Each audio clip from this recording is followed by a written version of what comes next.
Assalamualaikum warahmatullahi wabarakatuh teman-teman. Waalaikumsalam warahmatullahi wabarakatuh. Selamat siang. Ada yang tahu nggak kita hari ini mau belajar apa? Geografi. Betul, geografi. Karena kemarin kita belajar terakhir mengenai poros Indonesia sebagai poros maritim dunia, untuk pertemuan kali ini kita akan belajar mengenai faktor persebaran flora dan fauna di dunia ya. Sebelumnya, kenapa sih kok persebaran flora dan fauna di dunia itu tidak merata? Ada yang bisa jawab nggak? Saya. Ya, Mbak. Karena menurut saya ya, kan karakteristik setiap tempat juga beda, jadinya pasti persebarannya juga ya pasti berbeda-beda dan bisa jadi tidak merata. Betul. Dari penjabaran Mbak dan Titania kita bisa mengetahui kalau terdapat satu tempat yang mungkin itu sangat padat populasinya dan ada tempat lain juga yang sedikit populasinya ya. Itu yang menyebabkan kenapa persebaran flora dan fauna di dunia itu tidak merata. Untuk faktor yang pertama itu ada faktor iklim. Ada yang bisa bantuin menjawab kenapa faktor iklim menjadi faktor yang mempengaruhi persebaran flora dan fauna? Karena ya, setiap iklim itu akan menentukan jenis flora yang tumbuh, flora dan fauna yang bisa hidup di dalamnya. Betul, Mas Gilang. Jadi untuk faktor iklim sendiri ini itu ada yang mempengaruhi itu ada suhu udara, kelembapan udara, angin, dan curah hujan. Yang pertama kita akan belajar tentang suhu udara dulu ya. Jadi suhu udara itu di setiap wilayah di permukaan bumi itu memiliki suhu udara yang berbeda-beda. Itu tergantung dari sinar matahari, letak lintang, jarak atau lokasi terhadap laut. Kemudian dari ketinggian tempatnya yang berbeda-beda, terus juga penutupan lahan oleh tumbuhan itu mempengaruhi suhu udara di wilayah tersebut. Kondisi suhu udara ini juga sangat berpengaruh terhadap persebaran flora dan fauna di dunia. Kemudian kita mengetahui ya kalau di Indonesia ini pasti banyak sekali hasil-hasil perkebunan yang ada di Indonesia. Seperti yang kalau di Wonosobo itu ada hasil sayuran, kentang, itu juga salah satunya karena suhu udara yang berbeda-beda. Jadi di Indonesia ini itu ada yang ketinggian kurang dari 600 meter, itu daerah panas. Ada yang bisa membantu menyebutkan tanaman apa aja yang bisa hidup di daerah panas? Kaktus. Ya, terus selain kaktus yang ada di daerah bawah di apa? Betul, tebu, padi juga bisa. Terus yang di ketinggian sekitar 600 meter sampai 1500 di daerah sedang ada apa aja? Ada yang bisa bantu nggak? Anggrek. Terus perkebunan apa aja? Tembakau, kopi, teh, coklat. Bukan, teh itu maksudnya kan daerah sejuk. Ya, jadi itu beda ketinggian. Kalau teh itu masuknya di ketinggian 1500 sampai 2500 meter. Itu masuk ke daerah sejuk, ada teh, terus ada sayuran. Nah, stroberi juga masuk. Terus untuk yang daerah dingin di atas ketinggian di atas 2500 meter, ada yang tahu nggak apa? Nah, ada yang tahu tanaman apa yang bisa hidup di ketinggian 2500 meter? Kentang. Edelweiss. Nggak bisa. Tanaman yang dibudidayakan hasil perkebunan. Iya, nggak ada. Soalnya betul tidak ada. Karena itu di atas 2500 meter nggak bisa hidup ya. Terus yang kedua itu ada yang mengaruhinya itu kelembapan udara. Kelembapan udara jadi ada beberapa kelompok tumbuhan yang dikelompokkan berdasarkan dengan kelembapan lingkungannya. Ada 4 ya, ada Xerophyta, Mesophyta, Hygrophita, dan Tropophyta. Untuk yang Xerophyta ada yang bisa menjelaskan nggak Xerophyta itu apa? Lingkungan yang kering. Iya, contohnya? Kaktus. Betul, kaktus. jadi yang Xerophyta itu jenis-jenis tumbuhan yang sangat tahan terhadap lingkungan yang kering. Itu contohnya seperti Mbak Karisma tadi bilang kaktus, benar. Kemudian yang Mesophyta, Mbak Tirania bisa bantu jawab? Iya, itu termasuk ini jenis tumbuhan yang bisa hidup di lingkungan yang lembab tapi itu tidak basah. Contohnya? Contohnya Mbak Feni? Anggrek. Betul, anggrek, cendawan itu ya. Kalau Hygrophita, saya bisa bantu Mas Gilang? Tumbuhan yang hidup di daerah basah. Ya, contohnya? Enceng gondok mungkin. Betul, enceng gondok, teratai itu juga ya. Yang terakhir ada Tropophyta. Tropophyta itu jenis tumbuhan yang mampu beradaptasi terhadap daerah yang mengalami perubahan musim hujan dan musim kemarau. Contohnya itu seperti jati, eukaliptus, itu masuk ke dalam tumbuhan Tropophyta. Ya. Kemudian ada angin. Ada yang bisa berpendapat nggak kenapa angin mempengaruhi persebaran flora di dunia? Kenapa? Tidak bisa menjawab.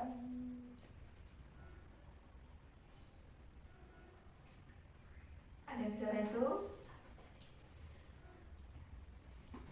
Ya, jadi angin itu sangat berpengaruh terhadap kelangsungan hidup tumbuhan. Karena di daerah yang terbuka itu hanya tumbuhan dengan akar yang kuat dan panjang itu yang bisa tahan terhadap angin. Nah, pinter. Terus yang keempat ada curah hujan. Curah hujan ini kan air merupakan sumber utama dalam kehidupan ya. Tumbuhan sangat tergantung pada curah hujan dan kelembapan udara. Sehingga sedikit jumlahnya curah hujan di suatu tempat akan membentuk karakter khas bagi formasi-formasi vegetasi di muka bumi. Untuk faktor yang kedua ada faktor tanah atau edafik. Ada yang bisa bantu menjelaskan lagi nggak ya faktor edafik itu apa? Faktor yang ditempati hewan dan tumbuhan. Nah, betul. Jadi faktor edafik atau faktor tanah ini ada, kan tanah ini kan merupakan media utama bagi tumbuhan vegetasi ya. Kebutuhan-kebutuhan pertumbuhan dan perkembangan vegetasi seperti unsur hara, kemudian ada kebutuhan bahan organik atau humus, terus air, itu kan juga disediakan oleh tanah. Jadi tanah sangat mempengaruhi vegetasi tumbuhan. Untuk faktor tanahnya itu ada yang perbedaan mengenai struktur, kan ada juga tanah yang berpasir atau tanah dengan tanah liat atau tanah bebatuan, itu kan berbeda-beda ya. Kemudian dari tingkat kegemburan, ada dari segi mineral organik atau humus, ada dari mineral anorganik. Oh iya, ada yang tahu nggak bedanya mineral organik dan anorganik? Ada bisa jawab? Oke, saya kasih tahu ya. Kalau mineral organik itu humus atau suatu mineral yang berasal dari jasad makhluk hidup atau fosil. Kalian pasti pernah dengar fosil kan? Nah, itu bisa disebut dengan mineral organik. Sedangkan untuk mineral anorganik itu berasal dari pelapukan bebatuan. Sekarang udah tahu ya bedanya ya? Ya tahu. Ya kan? Sudah. Terus kemudian ada kandungan air tanah dan kandungan udara di dalam tanah. Kemudian yang ketiga itu ada faktor fisiografi atau relief bumi. Ada yang bisa bantuin lagi nggak ya, relief bumi itu ada apa aja yang sering kita temukan? Kita pasti tahu kalau di Indonesia tuh kan banyak gunung, iya kan? Iya. Terus lembah, terus ada juga dataran tinggi. Terus ada yang bisa bantu lagi? Dataran rendah, terus bukit, terus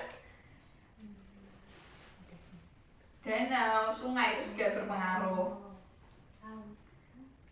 Iya itu. Terus yang keempat ada faktor dari makhluk hidup. Siapa yang mau berpendapat kenapa faktor makhluk hidup itu berpengaruh terhadap persebaran flora dan fauna? Siapa yang berpendapat? Makhluk hidup, manusia, atau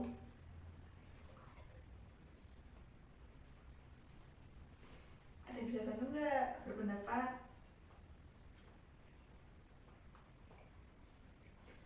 Hubungan sama rantai makanan enggak sih? Nah, apa Mbak Karisma bisa lebih keras? Berhubungan sama rantai makanan. Iya, terus ada lagi makhluk hidup. Kita manusia juga banyak yang menebang. Oh, Nah, sistem. nah. Menjaga lingkungan. Nah, ada lagi Mbak Femi mau berpendapat?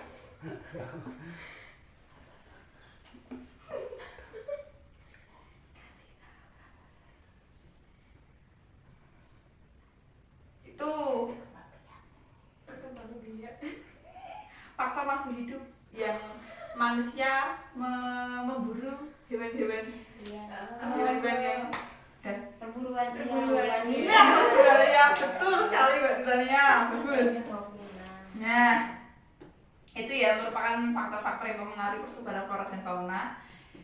Yang kedua, setelah kita belajar mengenai faktor yang mempengaruhi, kita akan belajar mengenai persebaran flora dan fauna di dunia. Kan tadi tentang faktor, sekarang tentang persebarannya. Itu ada bioma. Ada yang pernah dengar nggak bioma itu apa? Alam semesta. Bukan dong. Apa ya? Dia dari biosfer bukan? Betul. Ada yang bisa menjelaskan lebih detail?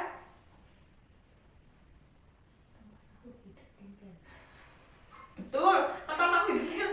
Betul. Kita tahu betul loh.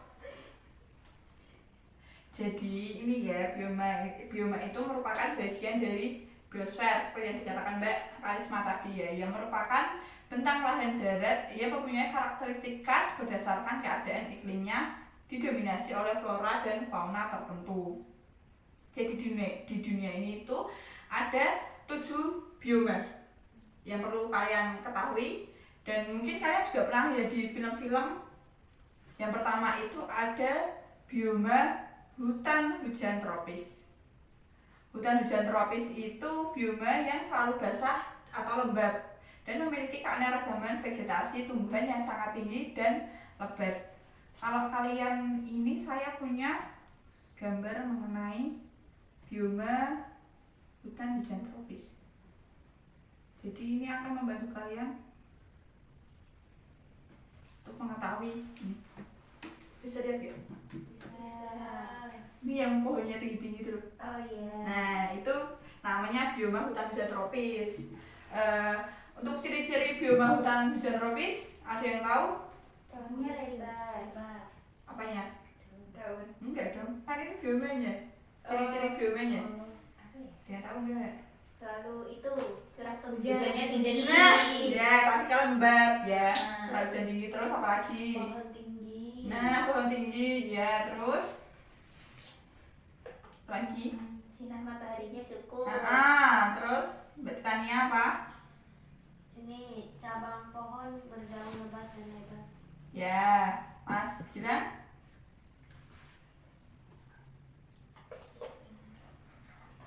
Saja.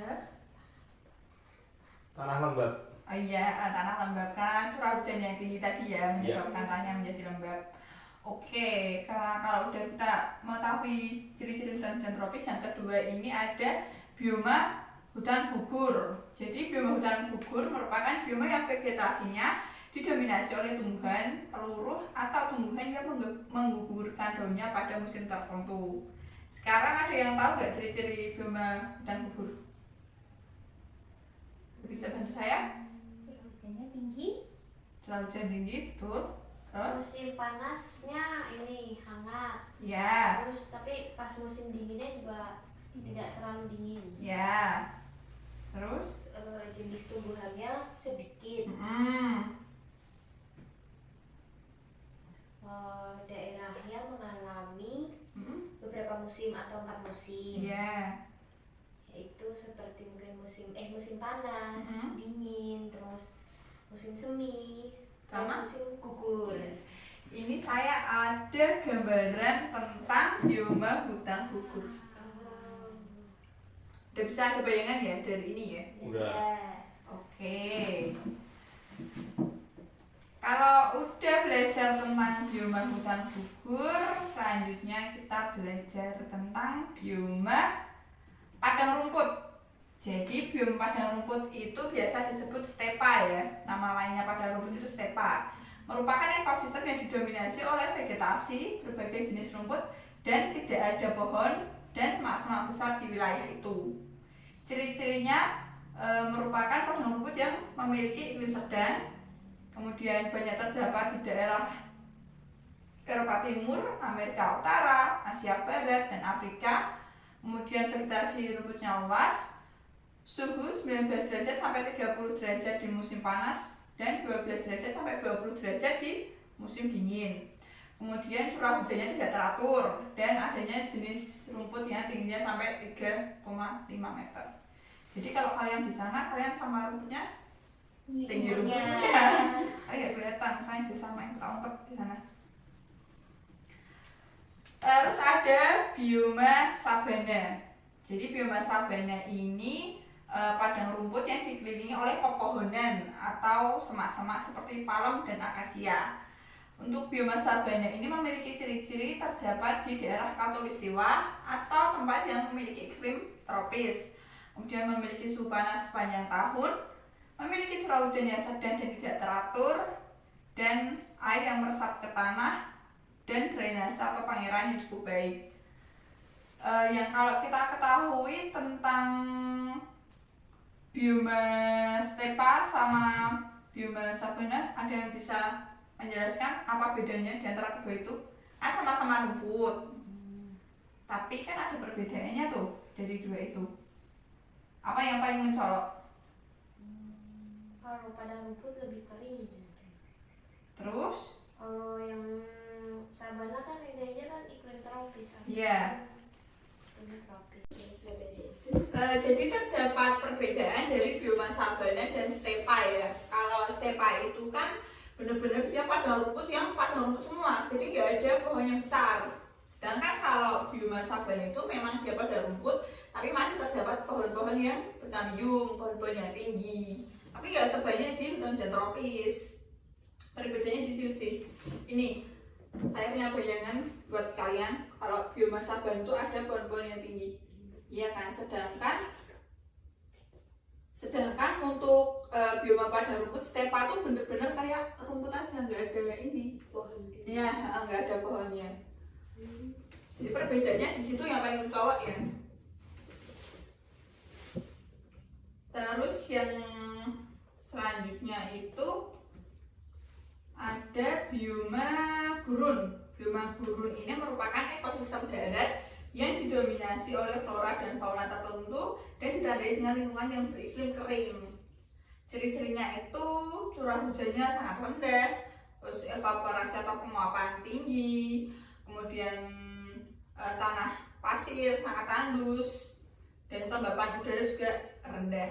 Untuk bioma gurun, ada yang bisa kasih contoh bioma gurun itu seperti apa? Tadi kan? Ya? Tumbuhannya itu berdaun kecil. Duri ya? Duri. Betul. Jadi kayak gini bioma gurun itu, kalau kalian mau tahu, benar-benar kayak padang pasir. Ya, Oscar Oasis. Betul berarti ya? Pernah lihat Oscar Oasis ya? Nah, Oscar Oasis itu tinggalnya di bioma gurun. Nah, dia di sana nggak ada pohon-pohon hijau ya, karena sangat tandus dan berpasir. Kemudian yang keenam ada bioma taiga. Jadi bioma taiga itu salah satu ekosistem yang berada di hutan yang di dalamnya hanya terdapat satu spesies pohon yang sejenis, seperti jenis pinus atau cemara dan lainnya. Untuk ciri-cirinya sendiri itu bioma taiga suhunya itu sampai 90 derajat Fahrenheit di musim panas. Kemudian memiliki musim dingin yang berlangsung cukup panjang. Kemudian musim kemarau yang panas sangat singkat, yakni berlangsung hanya sekitar 1-3 bulan aja. Udah ada jenis tumbuhan yang sedikit. Kalau kalian mau tahu bioma tundra itu, di sini ada pernah nonton film ini ya, Twilight. Nah, Twilight itu kan itu di bioma tundra itu iya.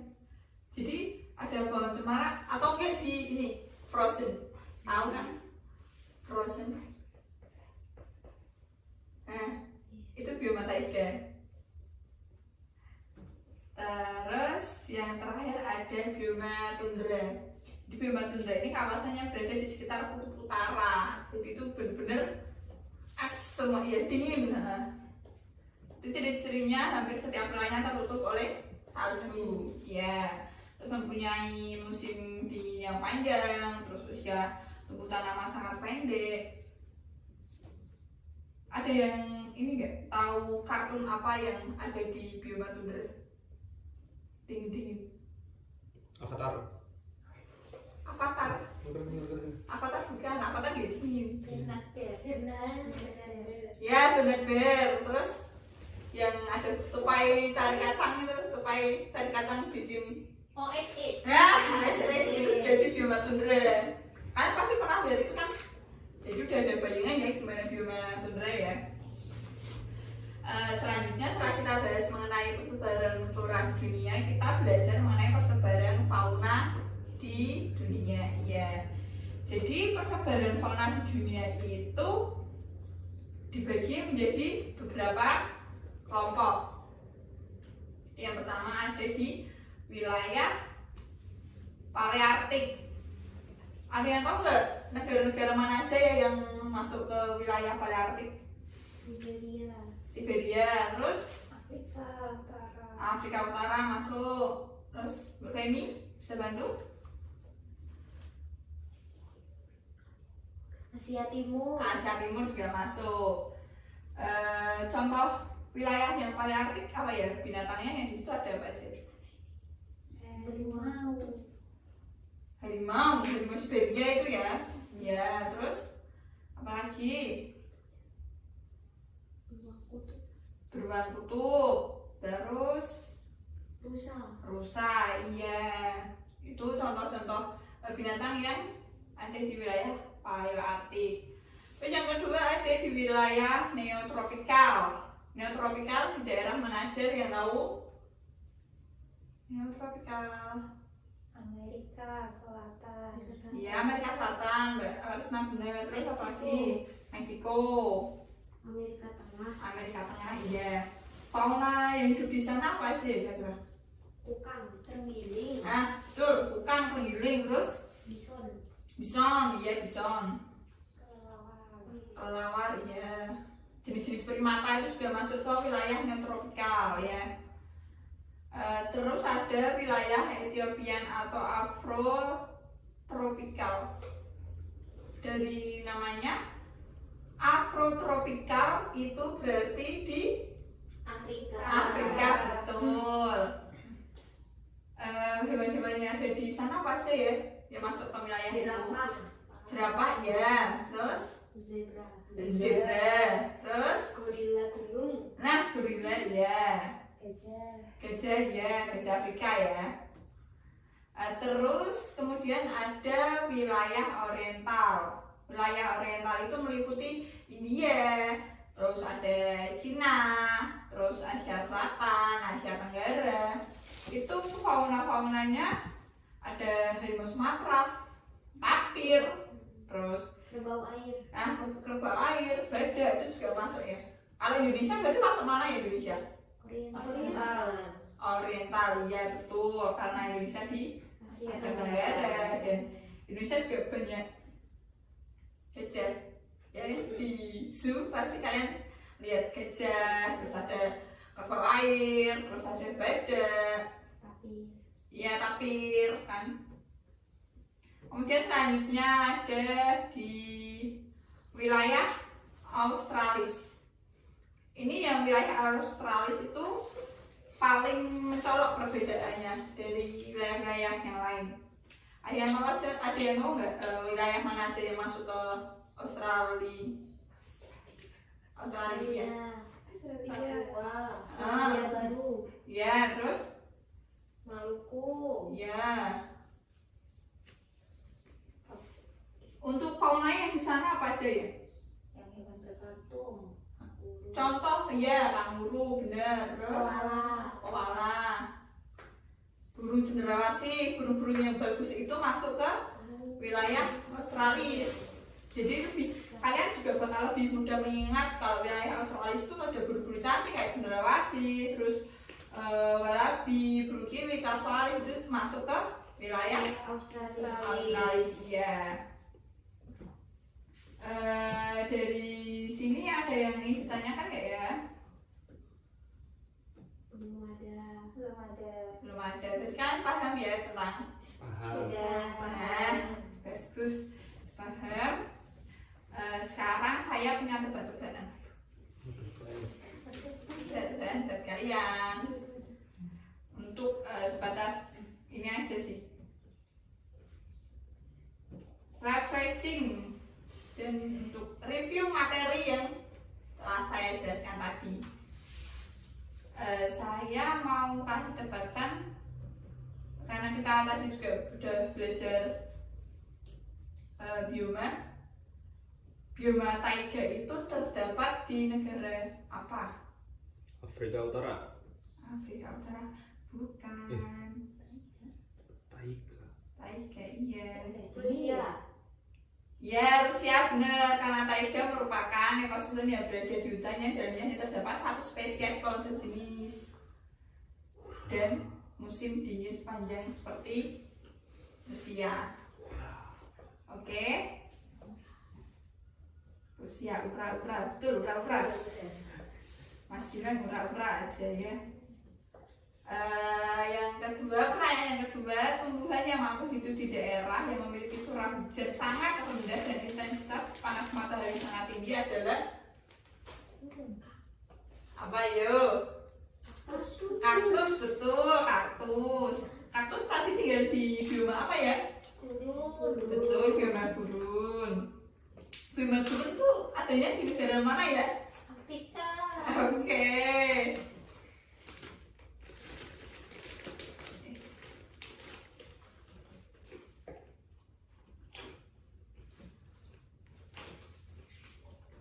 Kayak gitu. Salah deh, orang Afrika deh, Cak. Di gurun ya bukan. Nah, saat itu. Memang sing kurang barang ngono. Apa yang Sing ngerti ku gurun. Oh, belum. apa? Ben aja. Jawabannya Jawabannya kamu salah. Untuk pertanyaan selanjutnya dan terakhir ya. Kalau kalian bisa, saya pulang duluan. Kalian mau pulang duluan, yuk. Saya.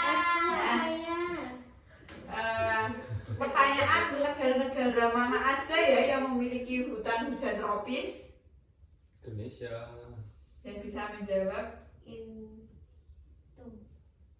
Indonesia. Ya, Indonesia betul. Terus apa lagi? Inggris. Brasil, ya. Indonesia, Brazil, Madagaskar. Nah, betul. Karena tadi yang jawab Mas Gilang dan Mbak Titania, berarti yang dua gak boleh pulang. Iya. Enggak, kita pulang semuanya ya di sini ya. Mungkin cukup gitu aja ya belajar kita pada siang hari ini. Pertemuan besok kita juga akan masih membahas tentang persebaran flora dan fauna, tapi lebih spesifik di Indonesia. Nah, tadi kita belajar di dunia. Besok pertemuan selanjutnya kita akan membahas di persebaran flora dan fauna di Indonesia. Oke. Untuk mengakhiri pertemuan pada siang hari ini, alangkah lebih baiknya kita membaca hamdalah bersama-sama. Alhamdulillahirobbilalamin. Sekian kita belajar pada kali ini. Mohon maaf apabila terdapat kesalahan. Terima kasih. Assalamualaikum warahmatullahi wabarakatuh. Waalaikumsalam.